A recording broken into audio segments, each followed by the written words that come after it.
Hay said it was the American dream. A house, a car, a family, a future. And for a brief moment in the 1960s, it actually felt possible. No side hustles, no debt. Just one paycheck, a white picket fence, and the belief that tomorrow would be better than today. But beneath that shiny surface, a world that was wilder, weirder, and far less safe than we remember. You didn't just drive a car in the 60s, you escaped in it. The Ford Mustang exploded onto the scene in 1964, and suddenly, every teenager had a poster on their wall. It wasn't just metal and rubber, it was freedom. And if you knew someone who actually owned one, you never forgot it. But it wasn't just about speed, it was about space. Bench seats wide enough for three, no seatbelts, no rules. Kids tumbled across the back like human bowling pins every time the car turned. And somehow, we all made it to school in one piece. The gas station wasn't a self-serve pit stop, it was an event. An attendant in a crisp cap filled your tank, checked your oil, cleaned your windshield, and handed you a free map. No apps, no cards. Just a few coins and a smile. And gas, 30 cents a gallon. That wasn't on sale. That was normal, but that wasn't the whole story. 'Cause while we were cruising down open roads, the world was holding its breath. One night in February 1964, 50 million people crowded around their TVs. The Beatles stepped onto the Ed Sullivan stage, and it was like a switch flipped. Girls screamed like they'd seen the future, and maybe they had. For the first time, music didn't just play to invaded homes, rewired brains, and turned parents into confused bystanders. And when the music faded, Walter Cronkite took over. No flashy graphics, no yelling. Just a man in a suit, looking straight into the camera, telling you how the world really was. When Kennedy was shot, it was Cronkite's voice that broke the news. And when we landed on the moon, it was him who made us feel like we were all part of it. And what happened next would shock everyone, because in the classroom, the rules were different. You walked to school, alone. No apps, no tracking. Just a backpack and the understanding that you'd be back by dinner. If you took the long way, nobody cared. But once you got there, the real test began. Duck and cover drills.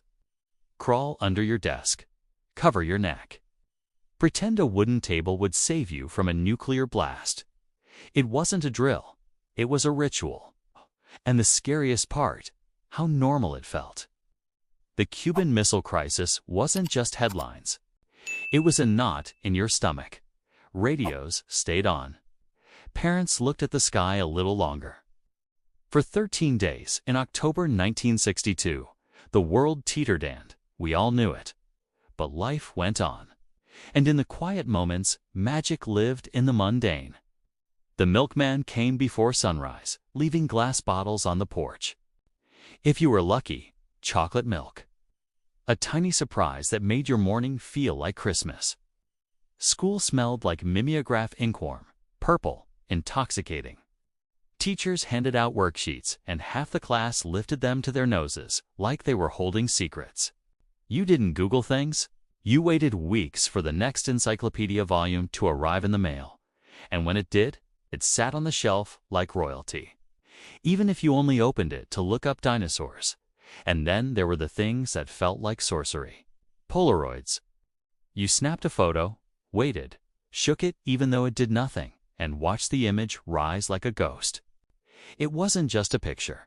It was proof you existed. Viewmasters took you to Disneyland with a click. Fizzies turned water into soda with a fizz that felt like science, and transistor radios. Press one to your ear, twist the dial through static, and suddenly you were inside Motown, the Beatles, or a baseball game from 500 miles away. No Wi-Fi, no buffering, just sound. But here's the thing they don't tell you. None of it was safe. X-ray machines in shoe stores let you see your bones wiggling inside your loafers. Chemistry sets came with real acids, burners, and instructions to make stink bombs. And the ice cream truck. That jingle meant summer. You'd sprint barefoot across hot pavement, screaming for change, just to get a bomb pop that tasted better because you earned it. TV dinners came on metal trays, overcooked peas, Salisbury steak, a brownie that never cooked right, but it was dinner, and it was yours. And when the sun went down, the rules changed again. Elevators had operators in uniforms who called out floors like conductors. Drive-in theaters meant parking under the stars, hanging a speaker on the window and hoping it didn't die mid-movie. You could smoke on airplanes. Flight attendants handed out free cigarettes. Ashtrays were built into every armrest, and somehow you landed smelling like a campfire.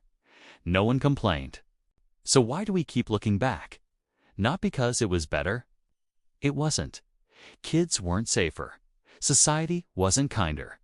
But people believed in progress, in possibility, the idea that the next decade would be brighter than the last. We didn't have much, but we had the feeling that we were part of something moving forward. The streetlights came on, and we knew it was time to go home. No phones, no reminders, just a shared rhythm. And maybe that's what we miss most. Not the milkman or the Mustang or the moon landing, but the sense that we were all in it together. If that brought back memories, you might want to see what came next. The 1980s were louder, bolder, and completely unforgettable. Click the video on your screen and jump into the era of big hair, bigger music, and neon dreams. It's waiting for you.